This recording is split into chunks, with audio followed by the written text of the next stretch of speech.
Is he going to speak today, or are you going to speak today? I don't know what I'm doing. I'm doing what I've been told. I asked Megan; she knows what I'm doing today. How's the race going? It's going well.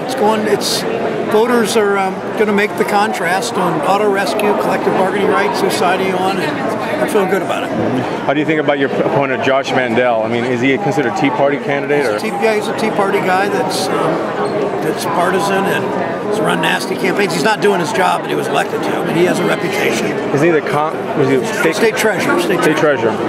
Said he'd serve a full term, and within 2 months of winning, he's now he's running for the Senate. You know, I heard that what's that group in not K Street? J Street endorsed you, supporting you. Do you think that'll hurt you moving forward? I'm trying to make it. I don't think so. Because I mean, I'm just thinking they're probably thinking, hey, are you going to back a two-state solution? Or Israel go back and go to the negotiating table and ask for a two-state solution? You think? I don't know. What's your question? I'll get your question. My question is, should Israel go back to a two-state solution, or go back to the negotiating table? I think there needs to be a two-state solution, if that's your question. I'm not sure what your question is. No, that's all I'm asking. J Street or APAC or not, it should be a two-state solution. Right. And he said, look, the people are on our side. They don't want to keep these Bush tax cuts.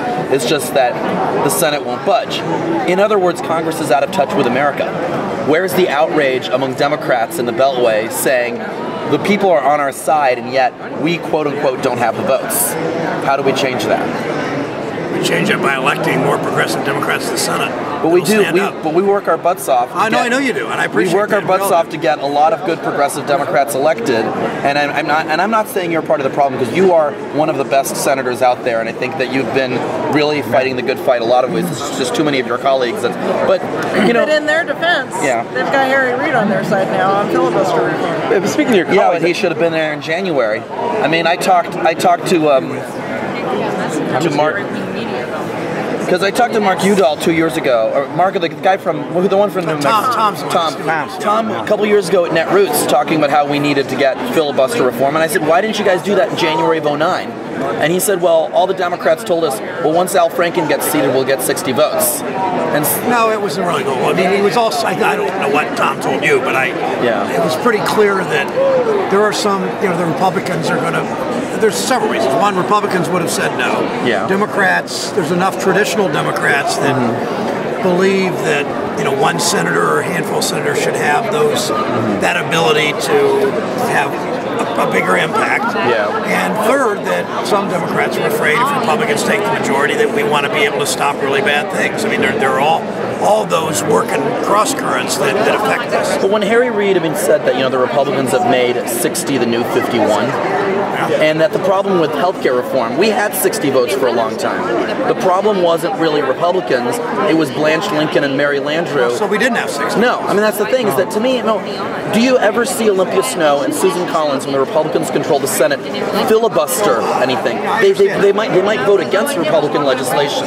But what we saw when we saw Democrats colluding with Mitch McConnell to say we're not even going to allow the public option to come to a vote, I don't think Senate Majority Lyndon Johnson would have tolerated that for a second. That's a different day. Yeah, but I mean, Democrats are more independent.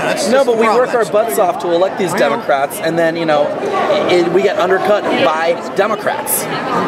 Senator, are there any Republicans we can work with in the Senate? Rubio, DeMint, I don't know. Well, you didn't pick two that are the. I'm referring to Tea Party because you mentioned the Tea Party. We can't work with them.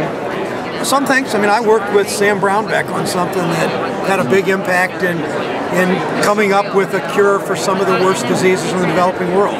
Because he and I had some things in common about our belief, our faith, and our belief, and that our faith calls us to deal with problems of poverty. Brownback looks at the world very differently, but in that we had something in common and made a difference in something in the developing world to cure. I mean, so sometimes, but on these big questions are harder. And you're right, but I don't know what the answer is. What do you think of Rubio being a VP pick or a nominee? I don't have much opinion on Romney. Why on the same thing? Why can't you? I'm not a reporter. No. Just curious. why can't you make people own their filibuster? Like old style, Mr. Smith goes to Washington, and just you have to pay political capital. I understand you might not want to give it up.